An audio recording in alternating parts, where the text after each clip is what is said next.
6 মাসে বিক্রি ভিয়েতনামি শোল। আপনারা যারা মাছ চাষ করতে চান তাদের জন্য শীতকালীন ভিয়েতনামি শোল হলো সবচাইতে ভালো একটি মাছ, যে মাছ শীতকালে টিকে থাকার জন্য উপযোগী। অন্যান্য মাছগুলো থেকে ভিয়েতনামি শোল শীতকালে সবচাইতে বেশি বড় হয়। এগুলা শীতল পরিবেশে টিকে থাকার জন্য উপযোগী, তাই আপনারা চাষ করতে পারেন ভিয়েতনামি শোল। তো চাষিভাইরা ভিয়েতনামি শোল ফিড খাবারের উপর নির্ভরশীল। তো চাষিভাইরা বর্তমান সময়ে প্রচুর পরিমাণে বাজারে চাহিদা রয়েছে ভিয়েতনামি শোলের, তাই এই ভিয়েতনাম শোল চাষ করে আপনারা সফল হতে পারেন। আপনার পুকুরে শীতকালীন চাষের জন্য ভিয়েতনামি শোল গুরুত্বপূর্ণ অবদান রাখবে।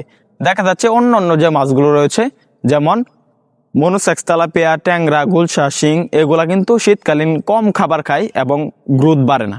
তো দেখা যাচ্ছে ভিয়েতনাম শোল মাছের ক্ষেত্রে এগুলা ভালো খাবার খায়, প্রচুর পরিমাণে খাবার খায়, ফিট খাবার খায় প্রচুর। এই মাছগুলা শীতকালীন ভালো গ্রোথ আসে।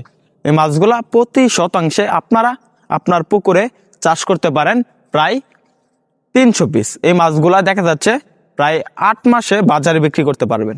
8 মাসে ভিয়েতনাম শোল মাত্র 8 মাস চাষ করে এগুলার ওজন আসবে প্রায় 1200 থেকে 1500 গ্রাম, যেমন 1 থেকে 1.5 কেজি প্লাস ওজন আসবে। এই মাছগুলা মোটামুটি ভালো বড় হয় শীতকালীন চাষে। তো চাষি ভাইরা, আপনারা যারা শীতকালীন চাষ করতে চান ভিয়েতনামি শোল, তারা আমাদের সাথে যোগাযোগ করতে পারবেন আমাদের স্ক্রিনে দেওয়া নাম্বারে।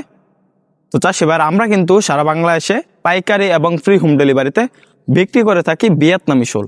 আমাদের এইরকম পুকুরগুলোতে প্রচুর পরিমাণ ভিয়েতনামি শোল চাষ করা হয়।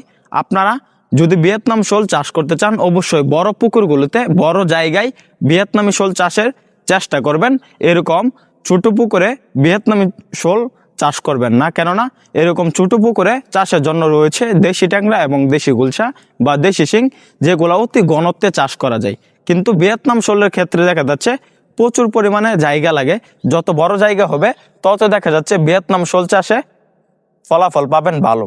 তো চাষি ভাইরা, ভিয়েতনামি যে শোল মাছগুলো রয়েছে এগুলা বর্তমানে আমাদের এখানে রয়েছে বড় সাইজের, যেমন 4 ইঞ্চি 5 ইঞ্চি সাইজের। আপনারা চাইলে ছোট সাইজের মাছের পোনাও ক্রয় করতে পারবেন, যেমন 3 ইঞ্চি 2 ইঞ্চি সাইজের বা 2.5 ইঞ্চি সাইজের।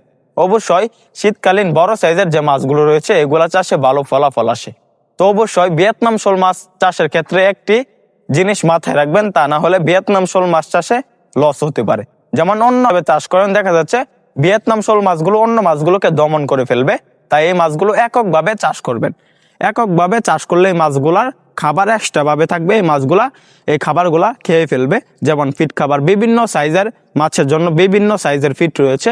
আপনারা আপনার মাছের উপর ফিট নির্ভর করবে কিরকম সাইজের মাছ আবার কিরকম সাইজের ফিট খাওয়াবেন, ওইগুলা মাছ ক্রয় করলে আমরা বলে দিব। তো চাষি ভাইরা, ভিয়েতনাম শোল শীতকালীন কেন প্রচুর পরিমাণ চাষে সফলতা, কেননা ভিয়েতনামি শোল হচ্ছে আপনার বিরাট শক্তিশালী একটি মাছ, যে মাছগুলো মরে যাওয়ার সম্ভাবনা খুবই কম এবং ভাইরাস নাই বললেই চলে। শীতকালীন দেখা যাচ্ছে অন্য কাপ জাতীয় মাছ চাষ করলে ভাইরাস হয়, প্রচুর পরিমাণ ভাইরাস হয়, মাছ মারা যায় এবং অক্সিজেন শর্ট করে। শীতকালীন পুকুরে পেউল জমে থাকে বা পুকুরে আপনার যে গ্যাসগুলো রয়েছে অ্যামোনিয়া গ্যাস এগুলা প্রচুর পরিমাণে উৎপাদিত হয়, তখন দেখা যাচ্ছে ওই মাছগুলা কাপ জাতীয় মাছ চাষে আপনার বাধা হয়ে দাঁড়ায়। যেমন এই মাছগুলার পুকুরের উপরে পেল থাকার কারণে অক্সিজেন শর্ট করে মাছগুলা মরে যায়। কিন্তু ভিয়েতনাম শোল মাছের ক্ষেত্রে তেমন কোনো সমস্যা নাই। ভিয়েতনাম শোল সারা পুকুর নিয়ে ছড়িয়ে ছিটিয়ে থাকে এবং বেঁচে থাকে, তখন পুকুরে বেলগুলাও খেয়ে ফেলে। আবার এই ভিয়েতনাম শোল মাছগুলা অ্যামোনিয়া গ্যাস নিষ্কাশন করতে পারে এবং তারা ওই গ্যাস পুকুরে থাকলেও টিকে থাকতে পারে। তাই আপনারা আমাদের এখান থেকে ক্রয় করতে পারেন ভিয়েতনামি শোল। আমাদের ভিডিওর স্ক্রিনে বা ভিডিওর ডেসক্রিপশন বক্সে বা পিন কমেন্টে দেওয়া নাম্বারে যোগাযোগ করে ভিয়েতনাম শোল ছাড়াও শীতকালীন চাষের জন্য হাঙ্গেরি কার্পু বা নানা জাতের মাছের পোনা ক্রয় করতে পারবেন।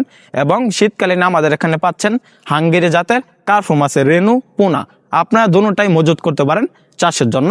তো অবশ্যই আমাদের এখান থেকে মাছের পোনা ক্রয় করবেন, মাছ চাষের সকল আকার তথ্য পরামর্শ জানবেন। আমাদের ভিডিওটি ভালো লাগলে আমাদের চ্যানেলটি সাবস্ক্রাইব করে আমাদের পাশে থাকবেন। আবারও দেখা হবে নিত্য নতুন ভিডিওতে। ধন্যবাদ। আসসালামু আলাইকুম।